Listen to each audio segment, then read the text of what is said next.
Hello everyone, welcome to another mini vlog. এটা একটু পুরনো ভ্লগ। আমি যখন বাড়িতে গেছিলাম তখন প্রায় 1 বছর পর আমরা সব কলেজের বন্ধুরা দেখা করেছিলাম, আর আমরা সবাই মিলে গেছিলাম ব্যারাকপুরে একটা রেস্টুরেন্টে। সেই রেস্টুরেন্টের অ্যাম্বিয়েন্সটাও দেখতে বেশ সুন্দর ছিল।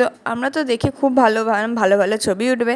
তারপর আমরা মেনুর দিকে গেলাম। মেনুগুলো এবার তোমরা পড়ে দেখতে পারো। ড্রিঙ্কসগুলোর নামগুলো সত্যি দারুণ ছিল, তবে খেতে কেমন ছিল সেটা তোমরা আমাদের মুখের এক্সপ্রেশনগুলো দেখেই বুঝে যাবে। যত ভালো খেতে। এটা তো আরও বাজে খেতে ছিল। বল রেটিং দে, আউট অফ 10। 2.5. হ্যাঁ, This one 5. Straight this two.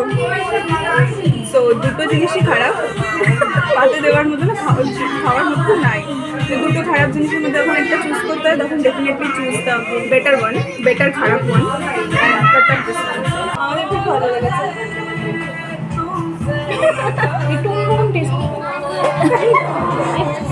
পেয়েছি আমি কনভিন্স করে লাভ নেই।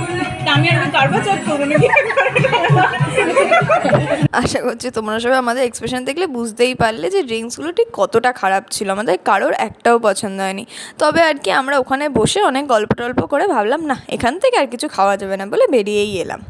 এই রেস্টুরেন্টটা বিশ্বাস না, আমাদের এই রেস্টুরেন্টটা এতটা খারাপ লেগেছে যে আমরা অ্যাস্থেটিক্স ভালো, তাই আমরা এইটারই হ্যাঁ নিচে দাঁড়িয়ে ঠিক করছি পরে আমরা কোথায় যাব। ওখানে আমরা জাস্ট ড্রিঙ্কস খেয়ে বেরিয়ে এসেছি।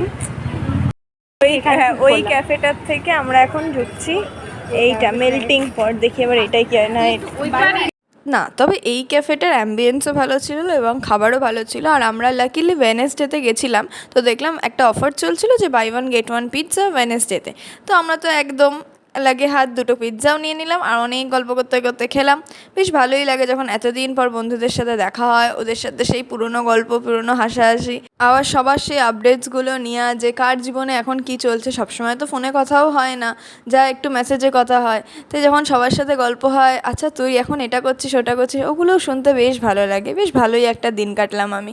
তোমাদেরও আমার এই ব্লগটা কেমন লাগলো সবাই আমাকে লিখে জানিও। আবার দেখা হবে ওদের সাথে আর 6 মাস পর।